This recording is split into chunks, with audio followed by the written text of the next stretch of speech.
કેમ છો વિદ્યાર્થી મિત્રો? ચક્ર નંબર 6 ધંધાકીય સ્વરૂપ 2 માં નેક્સ્ટ ટોપિક આપણે આજે ડિસ્કસ કરીશું અને ટોપિકનું ફર્સ્ટ નામ છે પ્રવર્તન. હવે પ્રવર્તન એટલે શું? કંપનીના અંદર આ ટોપિક છે પ્રવર્તન.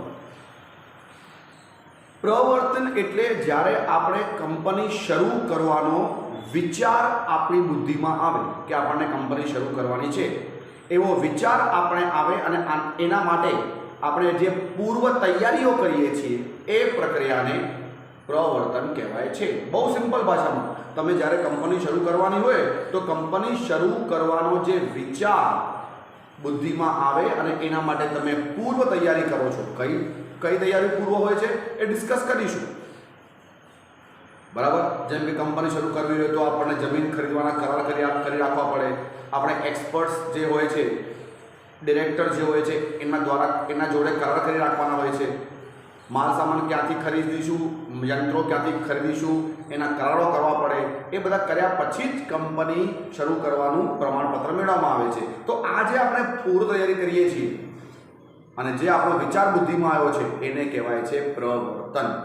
તો આઈ હોપ કે તમને બધાને ખ્યાલ આવી ગયું છે કે પ્રવર્તન એટલે કે ધંધો કંપની શરૂ કરવાનો વિચાર આવવું અને એના માટેની પૂર્વ તૈયારી કરવી, એ પ્રક્રિયાને પ્રવર્તન કહેવામાં આવે છે.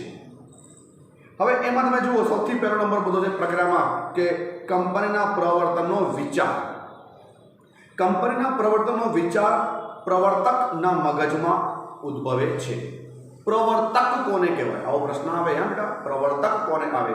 તો કંપની શરૂ કરવાનો વિચાર જે વ્યક્તિના બુદ્ધિમાં આવે એ વ્યક્તિને પ્રવર્તક કહેવાય છે. કોઈ સંશોધનો અમલમાં મૂકવા, કઈ કે નવી વસ્તુ બજારમાં ઉપલબ્ધ કરાવવા કંપનીની સ્થાપનાનું વિચારે છે. હંમેશા પ્રવર્તક શું વિચારે છે કે જે માર્કેટમાં વસ્તુ વેચાય છે એમાં થોડા ઘણા ચેન્જીસ લાવીને એ જ વસ્તુ વેચીએ કે બિલકુલ ન્યૂ વસ્તુ વેચીએ. એવો જે વિચાર આવે છે કે આપણે કયા પ્રકારનો માલ બજારમાં વેચીશું, એ બધા ખ્યાલો જે છે એ પૂર્વ વિચારધારામાં આવી જાય છે અને આ બધા ખ્યાલો પ્રવર્તકના મનમાં ઉદ્ભવે છે. પ્રવર્તન એટલે પ્રવર્તકનું માનસ સંતાન. કેમ કીધું? કારણ કે પ્રવર્તન કોની બુદ્ધિમાં આવે છે? પ્રવર્તકના. તો પ્રવર્તકનું સંતાન પ્રવર્તન. સમજાય બેટા? તો સૌથી પહેલા વિચાર આવે છે કે આપણે કયા પ્રકારનો માલ વેચીશું, શું નવો માલ વેચીશું કે જે માલ બજારમાં વેચાય છે એમાં ચેન્જીસ લાવીને એમાં જ ન્યૂ બ્રાન્ડ કરીને વેચીશું. એ બધા ખ્યાલ, એ બધી વિચારો પ્રવર્તકના મગજમાં આવે છે. નેક્સ્ટ છે પ્રાથમિક અને વિગતવાર ચકાસણી. હવે આ ખ્યાલ આવ્યા પછી જે પ્રવર્તક છે એ અમુક પ્રાથમિક અને વિગતવાર તપાસણી કરે છે બજારમાં. કઈ તપાસણી એ આપણે જોઈએ. પ્રવર્તકને કંપનીની સ્થાપનાનો વિચાર આવે એટલે તેને અમલીકરણની દિશામાં ધંધાકીય વ્યવહારો ચકાસણી કરવી પડે. ભાઈ કઈ ચકાસણી કરવી પડે? તો કયો સ્થાનની પસંદગી કરે, નફાકારકતાની તપાસ કરે. આને કહેવાય છે પ્રાથમિક ચકાસણી. કે કઈ જગ્યા, કયા સ્થાનને આપણે ટાર્ગેટ કરીએ, કઈ બજારને આપણે ટાર્ગેટ કરીશું અને આપણે જે માલ વેચીશું એમાં નફો કેટલો થશે, એમાં નફાકારકતા શું છે, એ બધી ચકાસણી સૌથી પહેલા પ્રવર્તક કરશે. એ કહેવાય પ્રાથમિક તપાસ. અને એ પ્રાથમિક નફાકારકતા અને સ્થાનની પસંદગી કર્યા પછી એ વિગતવાર ચકાસણી કરશે. વિગતવાર ચકાસણી કઈ કરશે? તો પ્રાથમિક તપાસના અંતે વિગતવાર તપાસ જરૂરી બને છે. જેમ કે મૂડી કેટલી ઇન્વેસ્ટ કરવાની, કાચો માલ ક્યાંથી આવશે, જે વસ્તુ બનાવીએ છીએ એની માંગ શું છે, સાધનો, ઇક્વિપમેન્ટ, યંત્રો ક્યાંથી મળશે અને કેટલો એમાં નિવેશ કરવું પડશે, અને માલ પહોંચાડવા માટે જે સ્થાન આપણે પસંદગી કરી એ સ્થાનથી બજાર સુધી માલ પહોંચાડવા માટે વાહન વ્યવહારની વ્યવસ્થા કેવી છે, એ બધી વિગતવાર ચકાસણી કરે છે. તો પ્રાથમિક તપાસમાં શું હોય છે? બે વસ્તુ, સ્થાન અને નફાકારકતા. જ્યારે કે વિગતવાર ચકાસણીમાં કાચો માલ, માંગ, એના પછી વાહન વ્યવહાર, એના પછી સાધન સામગ્રી, એ બધી વસ્તુની ચકાસણી થાય છે. અને જ્યારે એ ચકાસણી બધી થઈ જાય એના પછી બેટા હવે જે પ્રવર્તક છે એ સાધનોનું એકત્રીકરણ કરે છે. ચકાસણી કર્યા બાદ એકત્રીકરણ થાય. જેમ કે પ્રવર્તનને અમલમાં મૂકવા માટે જમીન, કાચો માલ, यंत्रों सेवा वगैरह माटे करारो करवा पड़े। सीधું यंत्र खरीदी नहीं लेवाना, माल सामान लई नहीं लेवानुं, पहला कंपनी शरू करवा माटे मंजूरी तो लो। आ तो प्रवर्तन है, बधुं विचार करवो पड़े छे। करारो करारो पहला करी राखवा पड़े छे, करार करी देवाना। भाई ज्यारे ज आपणने सीधो मंजूरी मळी जाए कंपनी शरू करवानी, आपणे करार करेला होय पहेलाथी, तो समय बर्बाद कर्या वगर आपणे झड़पथी कंपनी शरू करी शकीए। तो काचा मालना करारो, माल सामग्री, साधनोना करारो पहेलाथी ज करी राखवा पड़े छे, एटले कहेवाय एकत्रीकरण। पछी नाणाकीय व्यवस्था, नेचर धंधो शरू करवो होय के धंधो बंद करवो होय के धंधो चलावવો होय, नाणांनी जरूरत क्यारे पण पड़ी शके छे। एटले विद्यार्थी मित्रों, हमेशा जे प्रवर्तक छे ए नाणांनी व्यवस्था पहेलाथी करी राखे छे अने एना पण करारो कोई बेंकिंग कोई नाणाकीय संस्थाथी करी राखे छे के ज्यारे अમને जरूरत पड़शे तो તમે अમને मददरूप थशो। ए बधी व्यवस्था पहेलाथी ज गोठवी राखवी पड़े छे। तो व्यवस्था, नाणाकीय व्यवस्था बहुत अगत्यनी वस्तु है। कहेवाय छे ने के नाणुं एटले एक प्रकारनुं ब्लड, जेम शरीर ब्लड वगर ना चाले एम धंधो नाणां वगर ना चाले। साधनों और मिलकतों एकत्रित करवा माटे मूडी क्यांथी अने केवी रीते मेळवी ते विचारवुं पड़े अने नवी स्थापती कंपनी शेर द्वारा मूडी मेळवी शके छे। नहीतर लीजिए कि आपणे धंधो चलावीशुं तो धंधो चलावती वखते आपणने मूडी जोईशे, तो मूडी क्यांथी आवशे? શું ખાનગી આવશે કે પબ્લિકમાંથી લઈશું? એ બધો વિચાર કરવો પડે। મોસ્ટલી કંપની જ્યારે શેર બહાર પાડીને મૂડી એકઠી કરે છે, પણ પ્રવર્તક છતાંય વિચાર કે ખાનગી પણ મૂડી એકઠી કરી શકે। તો મારો કહેવાનો મતલબ છે કે તમે અહીંયા જે મુદ્દા વાંચ્યા પ્રવર્તનમાં, તમે બધા જોયા કે બધામાં સૌથી પહેલાં બધામાં વિચાર જ છે, એમાં આપણે કોઈ પ્રક્રિયા કોઈ સ્ટેપ નથી લીધો। જો આપણે સૌથી પહેલાં વિચાર આવવો જોઈએ, પછી આપણે ચકાસણીઓ કરી, પછી આપણે કરારો કર્યા અને નાણાકીય વિશે આપણે વિચાર્યું કે મૂડી ક્યાંથી આવશે અને કેવી રીતે ધંધામાં નિવેશ કરીશું। तो विद्यार्थी मित्रों, बहुत सिंपल प्रश्न 3 मार्क में पूछाय छे। प्रवर्तन एटले शुं एनु प्रक्रिया समजावो। हवे नेक्स्ट अने लास्ट टॉपिक छे आ चेप्टरनो के नोंधणीनुं प्रमाणपत्र मेळववानी विधि। हवे कंपनी शरू करवी होय तो नोंधणीनुं प्रमाणपत्र जोईए। नोंधणीनुं प्रमाणपत्र मेळव्या वगर कंपनी शरू न थई शके।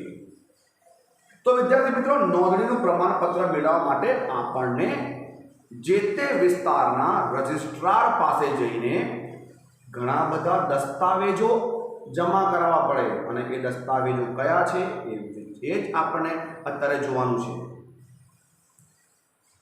अने दस्तावेजो जोया पछी रजिस्ट्रारने योग्य लागशे तो ए आपणे नोंधणीनुं प्रमाणपत्र आपशे अने आपणे कंपनी शरू करी शकीशुं। जो रजिस्ट्रार ने कई वस्तु योग्य न लागे तो प्रमाणपत्र न पण आपे।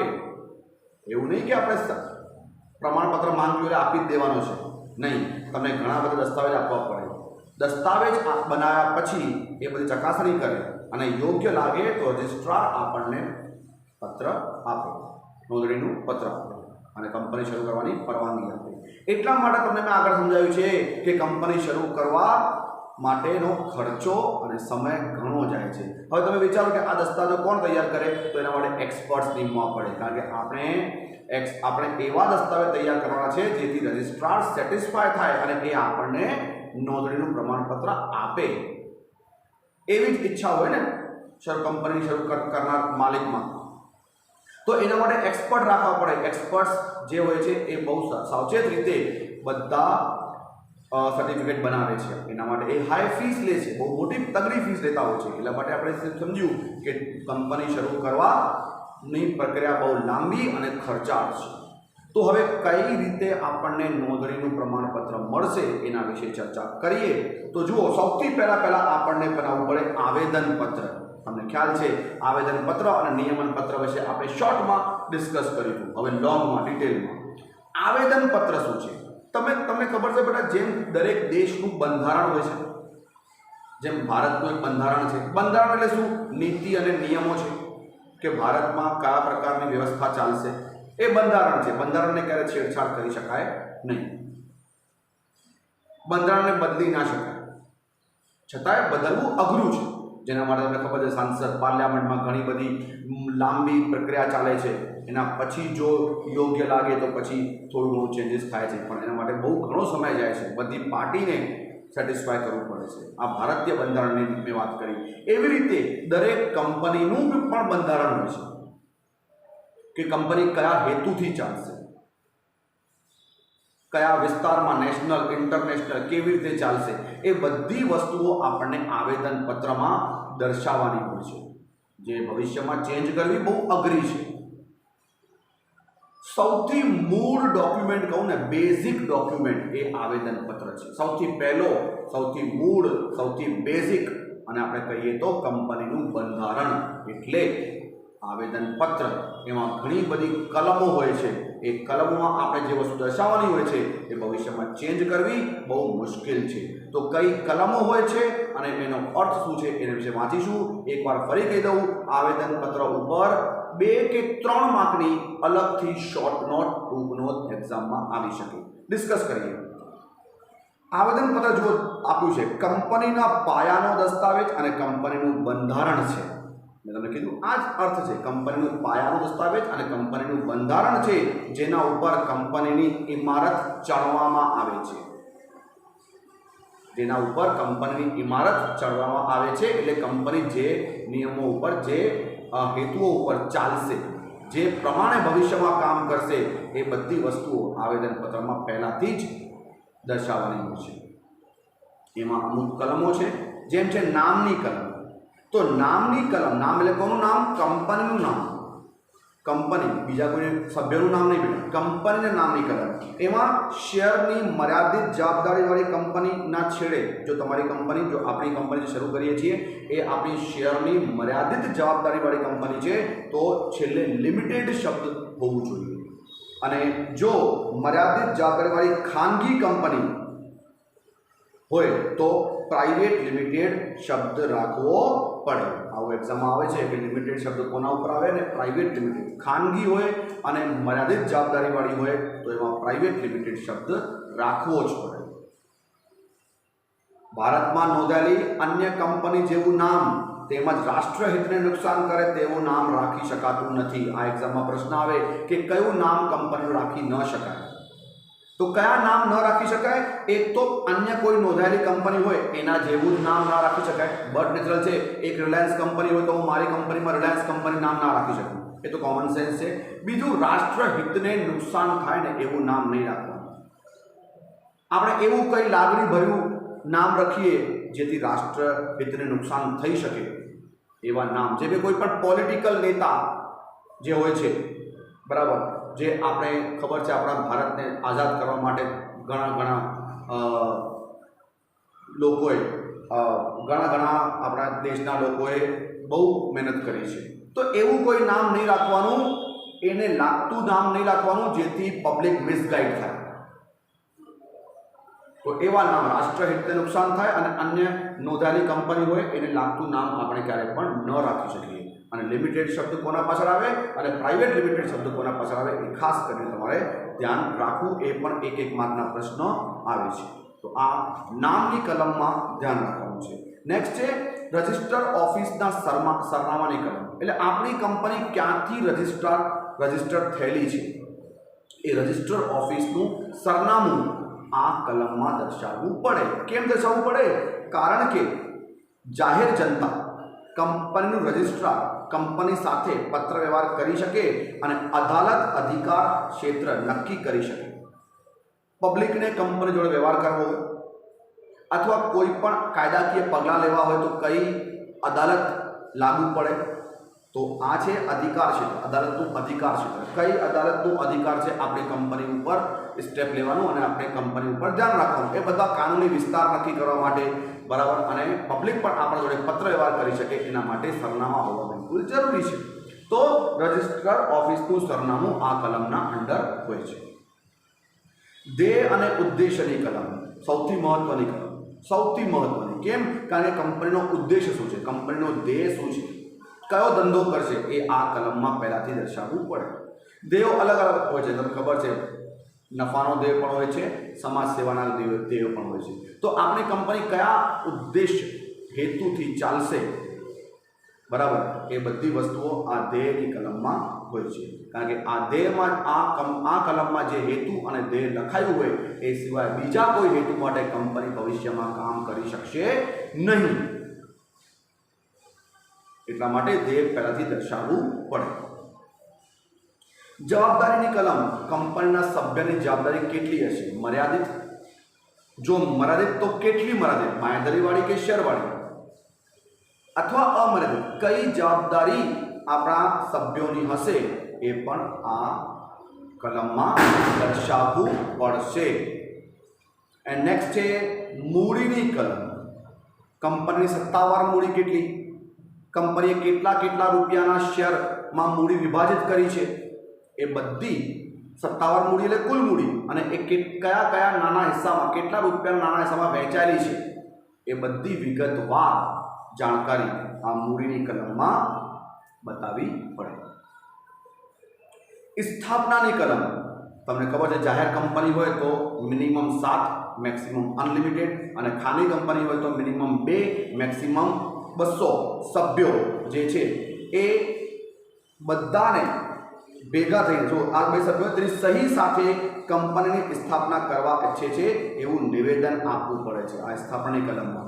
એ સ્થાપનાની કલમમાં જેટલા પણ આપણા ડિરેક્ટર છે ને બેટા, જે આપણે ડિસ્કસ કર્યું હતું, ખાનગીમાં મિનિમમ 7 અને મેક્સિમમ અનલિમિટેડ, અને પ્રાઇવેટમાં મિનિમમ 2 અને મેક્સિમમ 200 સુધી, આ બધા સભ્યોએ લેખિતમાં નિવેદન આપવું પડે કે અમે કંપની શરૂ કરવા ઈચ્છીએ છીએ. આવું રજિસ્ટ્રારને મોકલી આપવું પડે આ સર્ટિફિકેટની માધ્યમથી. તો આવી રીતે આવેદનપત્રના અંદર આ મહત્વની 6 જોગવાઈઓ, 6 કલમો છે જે આપણને બધા દસ્તાવેજ તૈયાર કરીને આવેદનપત્રના ભેગા કન્ક્લુડ કરીને આપણે કહીએ તો એ રજિસ્ટ્રાર પાસે મોકલી આપવા પડે. તો આ તો જો ફર્સ્ટ ડોક્યુમેન્ટ થયું આવેદનપત્ર, જે કંપનીનું પાયાનું અને સર્ટિફિકેટ છે અને એક બંધારણ છે જેના ઉપર આપણી કંપનીની ઇમારત ઊભી છે. હવે નેક્સ્ટ ડોક્યુમેન્ટ આવે છે નિયમન પત્ર. જો નામ છે નિયમન પત્ર. હવે જે હેતુઓ આપણે આવેદનપત્રમાં દર્શાવે તો એ કયા નીતિ નિયમોથી પુરવાર થશે, કયા નીતિ કયા નિયમો કઈ ગાઈડલાઇન્સથી આપણી કંપની ચાલશે, એ બધી વસ્તુઓ નિયમન પત્રમાં હોય છે. અને નિયમન પત્રને એડમિનિસ્ટ્રેટિવ ડોક્યુમેન્ટ, કયો ડોક્યુમેન્ટ? એડમિનિસ્ટ્રેટિવ ડોક્યુમેન્ટ પણ કહેવામાં આવે છે. એટલે વહીવટ ચલાવવા માટેનું દસ્તાવેજ. કયા વહીવટથી આપણી કંપની ચાલશે એ આમાં હોય છે. એક ટૂંકું ઉદાહરણ આપો. મારી કંપનીનો ધ્યેય છે નફો કમાવો, તો ધ્યેય નફો કમાવો મેં આવેદનપત્રમાં બતાવ્યું. હવે આ ધ્યેય હાંસલ કરવા માટે હું કેવી પ્રક્રિયા કરીશ, કેવા વ્યવહારો કરીશ, એના નીતિ નિયમો એ નિયમન પત્રમાં છે. હું કેવી રીતે ધંધો ચલાવીશ, મારો વહીવટ કેવી રીતે ચાલશે એ નિયમન પત્ર છે, એમાં દર્શાવેલું છે. કંપનીના આંતરિક વહીવટના નિયમો નક્કી કરતો દસ્તાવેજ આ અર્થ છે. અર્થ આને કહેવાય, નિયમન પત્રનો અર્થ. કંપનીના આંતરિક ઇન્ટરનલ વહીવટના નિયમો નક્કી કરતો દસ્તાવેજ છે. આવેદનપત્રમાં મર્યાદામાં રહીને નિયમન પત્રમાં કંપનીનો વહીવટ ચલાવવા માટે નિયમો જાણવામાં આવે છે. તેમાં સભ્યોના અધિકારો, કયા સભ્યના શું અધિકાર છે, કેટલી મર્યાદામાં રહીને સભ્ય કામ કરશે, શેરના હપ્તા, જે શેર આપણે બહાર પાડીશું એમાં કેટલા રૂપિયાના હપ્તા રાખીશું શેરહોલ્ડરથી લેવા માટે, જપ્તી, જો કોઈ શેરહોલ્ડર શેરના પૈસા ન ભરે તો એના શેર જપ્ત કરવાની પ્રક્રિયા શું હશે, સંચાલક મંડળની સત્તા શું હશે, એ બધી વસ્તુઓ આ નિયમન પત્રમાં હોય છે. તો આ સેકન્ડ નંબર જે વહીવટી દસ્તાવેજ છે એ પણ તૈયાર કરવામાં આવે છે. પહેલો આવેદનપત્ર, બંધારણ, પાયાનો દસ્તાવેજ. સેકન્ડ નિયમન પત્ર, જેનો મતલબ છે વહીવટી દસ્તાવેજ. થર્ડ નંબર સંચાલકોની યાદી એ પણ તૈયાર કરવી છે કે આપણી કંપનીના સંચાલકો કોણ હશે. તો જુઓ, સંચાલક તરીકે કામ કરવા માટે તૈયાર વ્યક્તિઓના નામ, સરનામા, ઉંમર, વ્યવસાય, રાષ્ટ્રીયતા સાથે કંપનીની રજિસ્ટ્રાર સમક્ષ નોંધણી પડે છે. એટલે આપણી કંપનીના સંચાલક કોણ હશે, એનું નામ શું છે, એનું સરનામું શું છે, એની રાષ્ટ્રીયતા શું છે, એ બધી આખી યાદી તૈયાર કરવાની અને એ પણ રજિસ્ટ્રારને મોકલવાની હોય છે.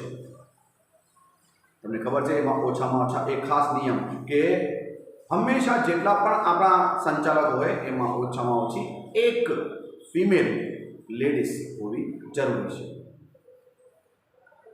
તો અહીંયા આપણે સંચાલકોની યાદી, નામ, સરનામા લખીને આપણે રજિસ્ટ્રારને મોકલ્યા. હવે આપણે મોકલી તો દીધા, તો રજિસ્ટ્રાર ક્યાંથી વિશ્વાસ કરવાનો છે કે આ લોકો જેના નામ લખેલા છે એ તૈયાર છે કે નહીં સંચાલક બનવા માટે? તો આપણને આ રજિસ્ટ્રાર જે સંચાલક બનવા ઈચ્છે છે, જેના નામ આપણે લખ્યા, એમનું લેખિત સહેમતિ પત્રક લેવાનું. સંચાલકોથી લેખિત સહેમતિ લેવાની કે તમે તૈયાર છો અમારા સંચાલક બનવા માટે, અને એ સંમતિ જ્યારે પત્રમાં લખી આપે એ પણ રજિસ્ટ્રારને મોકલી આપવાનું. હું તો લખી આપું કે મુકેશ અંબાણી મારા કંપનીનો સભ્ય સંચાલક બનવા માટે તૈયાર છે, તો શું રજિસ્ટ્રાર સેટિસ્ફાઈડ થઈ જશે કે હા આ વ્યક્તિ જે છે એ તૈયાર છે? નહીં. હવે શું કરું, નામ મોકલી આપ્યું તો મને લેખિત સંમતિ આપવી પડશે. તો જે સંચાલક બનવા ઈચ્છે છે એની લેખિત સંમતિ લઈને એ પણ મોકલી આપવામાં આવે છે. તો સંચાલકનું લેખિત સંમતિ, જેનું નામ સંચાલક તરીકે દર્શાવવામાં આવ્યું હોય તે કામ કરવા માટે તૈયાર છે તેની લેખિત સંમતિ આપવી પડે. નેક્સ્ટ છે અન્ય કંપનીમાં હિત અંગેની જાહેરાત. હવે આ સંચાલક લખ્યું જ છે, જે સંચાલક તૈયાર રેડી છે એમણે લેખિત સંમતિ આપી છે, તો એ સંચાલક શું બીજી કોઈ કંપનીમાં પણ કોઈ આર્થિક હિત ધરાવે છે? શું બીજી કંપની જોડે પણ જોડાયેલ છે? જો હોય તો એ પણ આપણને લખાવી લેવું પડશે અને એ સર્ટિફિકેટ પણ રજિસ્ટ્રારને જમા કરાવવું પડશે. તો જુઓ, સંચાલકો, મેનેજર્સ, સેક્રેટરી, ભરનાર જો બીજી વ્યક્તિ સાથે હિત ધરાવતી હોય તો તે અંગેનું પણ નિવેદન આપવું પડશે. અને છેલ્લું, કાયદાની જોગવાઈનું નિવેદન. આપણે જેટલા પણ દસ્તાવેજ તૈયાર કર્યા છે એ બધા કાયદાની જોગવાઈ અનુસાર છે એવું નિવેદન આપતું એક સર્ટિફિકેટ છેલ્લે જોડાણ કરવું પડશે, જેથી રજિસ્ટ્રારને પણ ખ્યાલ આવે કે આપણે જે પણ બધી પ્રક્રિયા કરી છે એ કાયદાના દ્રષ્ટિથી કરી છે.